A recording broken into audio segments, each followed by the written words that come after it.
All right, today we're going to tackle a word that, let's be honest, affects pretty much everyone: debt.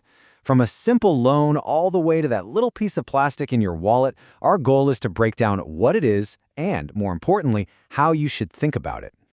I mean, we've all been there, right? You see that perfect bike, the brand new phone, or an amazing deal on a flight, but your paycheck is still a week away. That little gap, the one between wanting something and actually being able to pay for it, well, that's exactly where our story starts. Okay, so let's just dive right in at the very beginning. What exactly is debt? At its core, it's actually this simple.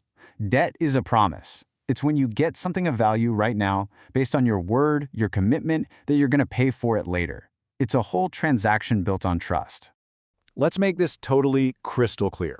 So imagine you borrow $100 from a friend to get that new bike. Boom, you've just created a debt. It's a simple IOU. And that promise, it really matters. If you don't pay your friend back, you're not just breaking a financial promise, you might be risking a friendship. So that simple idea of a promise, that is the absolute key to understanding the most common way we all deal with debt today, the credit card. Just think of it like that bicycle example, only this time your friend is a bank. Think about it. Every single time you swipe that card or tap it or punch in the numbers online, you're essentially taking out a tiny, instant loan from a big financial institution. You're making that exact same promise that you'll pay it back later. And here's where the stakes get a little higher than just having an upset friend. With a bank, if you don't hold up your end of the bargain on time, there's a penalty. They charge you a fee for the convenience of using their money. And that fee is called interest. That's the thing that can make a small debt grow into a big one if you're not careful. But here's the flip side. Knowing the risks means you have the chance to use these things smartly. It's not about just avoiding credit cards altogether. No way. It's about choosing the right one for you, turning something that could be a problem into a really powerful tool. Okay, now what's so fascinating here is just how different all these cards are. I mean, just look, you've got the Wells Fargo card, 0 annual fee, a simple, flat 2% cashback. It's a great, straightforward option. But then you look over at the Chase Sapphire Preferred, it has a fee, but it gives you huge point bonuses if you travel a lot.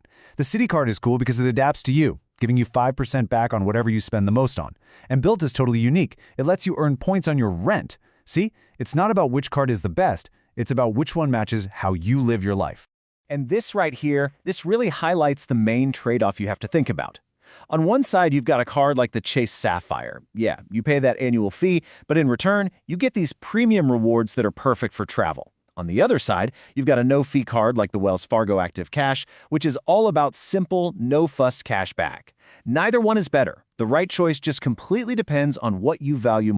So this kind of helps you see how these different tools fit different people.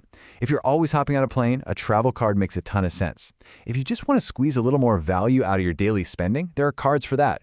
There are even these super specialized cards, like built for renters. And this is a big one. Look at that last one. If you're just starting out, a secured card like the Discover It is literally designed to help you build up a good credit history right from the beginning. Okay, so we've talked about what debt is, we've looked at some of the tools, so what's the big takeaway? How do we actually put all this knowledge to work for us?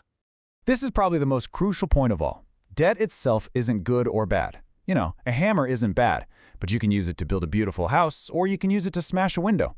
It's the same exact idea with financial tools. How you choose to use them is what really matters. This quote pretty much says it all, doesn't it? The power is really in your hands.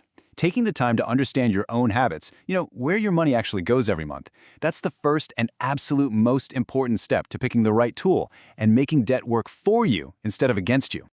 And that's the real question I want to leave you with. By just taking a look at your own life, your own spending, you can start to get a clear picture of the kind of tool that would fit perfectly into your financial toolbox.